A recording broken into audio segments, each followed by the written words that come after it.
Hello guys, good morning everyone. I Sambhu sir welcome all of you in my YouTube channel Sambhu sir English classes, and would like to denote all of you. I have approached in this video with new topic in which I will teach you how to translate the sentences, Hindi sentences which present or which needs should must ought to, which needs should must ought to, यानी चाहिए वाले वाक्य को कैसे हम लोग अंग्रेजी में अनुवाद करते हैं, खास करके क्रिया प्लस चाहिए, क्रिया प्लस चाहिए रहने पर हम लोग किस तरह से उस सेंटेंस को अंग्रेजी में कन्वर्ट करते हैं, जो हम लोग देखेंगे इस वीडियो के माध्यम से। तो बिना देर के हुए वीडियो की ओर बढ़ते हैं, और बढ़ने से पहले लाइक और सब्सक्राइब जरूर करेंगे, मैं रिमाइंड करना चाहता हूं। फिर तो देखते हैं, should, must, ought to and will be able to, इन सभी सेंटेंस, हालांकि सभी मोडल वर्ब्स के अंतर्गत आते हैं, ये सभी मोडल वर्ब्स के अंतर्गत आते हैं। तो इसकी इस सेंटेंस को हम लोग कैसे अंग्रेजी में कन्वर्ट करते हैं, एग्जाम्पल के माध्यम से देखने का प्रयास करेंगे। सजेशन, शुड, आपको सवेरे जगना चाहिए, आपको सवेरे जगना चाहिए, जगना चाहिए। सजेशन है, suggestion, you should wake up, जगना चाहिए, गेट अप, या उठना चाहिए, you should get up, wake up, okay, in the morning, in the morning, सवेरे में जगना चाहिए, you should get up, wake up in the morning, जगना चाहिए। यानी शुड का इस्तेमाल, शुड जो होता है, you should get up, you should get up, wake up, यानी शुड के बाद क्रिया आना चाहिए, ये आपका वर्ब है, modal verb, helping verb, modal helping verb, ये मोडाल हेल्पिंग वर्ब है और आपका मेन वर्ब है, ओके। यानी मोडाल वर्ब हमेशा मेन वर्ब के साथ आता है,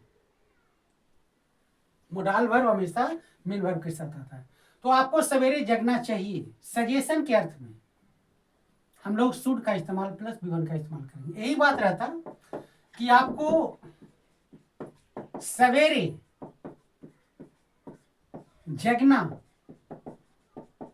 चाहिए था, अगर ये पास्ट में रहेगा, ये प्रेजेंट की बात है, ये पास्ट की बात है, आपको सवेरे जगना चाहिए था, you should have, you should have, okay, got up in the morning, get got, आपको सवेरे जगना चाहिए था, you should have got up in the morning।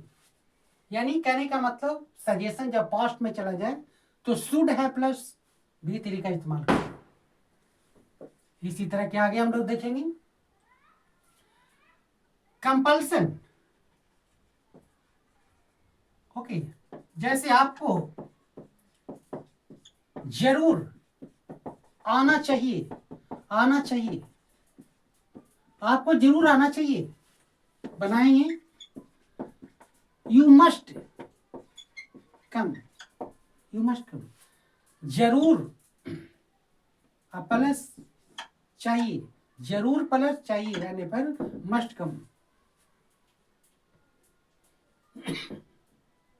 लेकिन जब यही पास्ट में रहेगा, आपको जरूर आना चाहिए था, जरूर आना चाहिए था, अगर ये पास्ट में रहेगा तो यू मस्ट हैव कम। आपको जरूर आना चाहिए था। यू मस्ट हैव कम, आपको जरूर आना चाहिए था, आपको जरूर आना चाहिए था। You must have come. Past में रहने पर मस्ट हैव का इस्तेमाल करते हैं। ऑट टू, नैतिकता, फॉर्मेलिटी, फॉर्मेलिटी बतलाने के लिए, फॉर्मेलिटी, फॉर्मेलिटी बतलाने के लिए, फॉर्मेलिटी बतलाने के लिए कि आपको आपको आपको अपने माता पिता का माता आपको अपने माता पिता का सेवा करना चाहिए, सेवा करना चाहिए, नैतिकता है। You must, you ought to, sorry, you ought to serve, serve करना चाहिए। You ought to serve your parents, आपको अपने माता पिता का सेवा करना चाहिए, आपको अपने माता पिता का सेवा करना चाहिए। वही रहता है कि आपको अपने माता पिता का सेवा करना चाहिए था, करना चाहिए था, पास्ट में रहेगा। तब हम लोग कैसे बनाएंगे? You must, you ought to, you ought to, you ought to have, you ought to have served, you ought to, you ought to, you ought to have served your, you ought to have served your, you ought to have served your, you ought to have served your, okay, parents, you ought to have served your parents, you ought to have served your parents, you are to have served your parents, यानी past tense में रहने पर have to का इस्तेमाल करेंगे। तो formality बतलाने के लिए हम लोग ought टू का इस्तेमाल करेंगे। कंपल्सन रहने पर मस्ट का इस्तेमाल करेंगे। सजेशन रहने पर शुड का इस्तेमाल करेंगे। कभी कभी रहता है वे लोग नहीं आ सकेंगे, नहीं आ सकेंगी, सकेंगी, नहीं आ सकेंगी। एबिलिटी बतला रहा है, एबिलिटी, अनेबिलिटी, अनेबल, अनेबिलिटी, अनेबिलिटी, अनेबिलिटी बतलाने के लिए वे लोग नहीं आ सकेंगी। They will not be able to come, they will not be, they will not be able to come, they will not be able to come, वे लोग नहीं आ सकेंगे। अक्षमता बतलाने के लिए will be के साथ able to का इस्तेमाल करेंगे, वे लोग नहीं आ सकेंगे।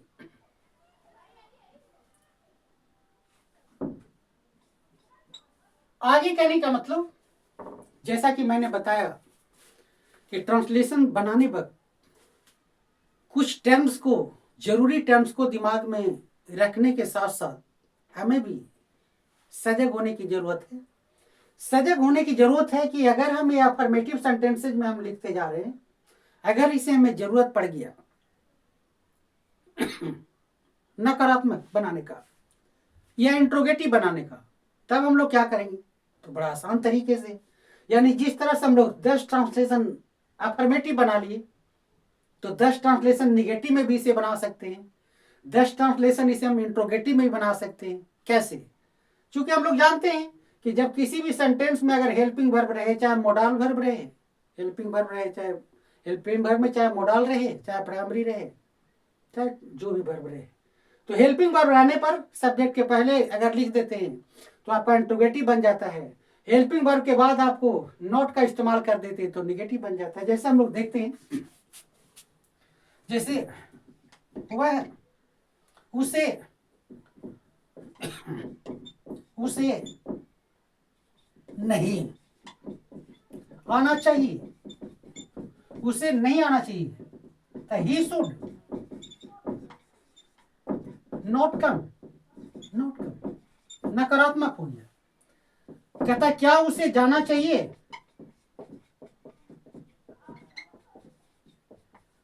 जाना चाहिए, प्रश्न बात है। तो शुड कहता शुड ही गो, उसे जाना चाहिए। तो किस तरह से हम लोग इंट्रोगेटिव बना लिए। तो कितना आसान तरीके से, अगर आप अफर्मेटिव की जानकारी है तो इंट्रोगेटिव और निगेटिव हमारे कलच में रहता है, आसानी से बना सकते हैं। तो कहने का मतलब है कि ट्रांसलेशन सिर्फ ट्रिक रूल्स समझने से ज्यादा कॉन्सेप्ट को समझने का प्रयास करें, ताकि आपकी भावना को अभिव्यक्त करने में, चाहे स्पोकन हो चाहे रिटेन हो, हमेशा वीडियो हेल्पफुल साबित हो। तो आज इस वीडियो को हम लोग यहीं तक रखते हैं, और फिर इस तरह के लाभकारी वीडियो के लिए हमारे साथ जुड़े रहिए। फिर मिलते हैं नेक्स्ट वीडियो के लिए। जब तक के लिए जय हिंद।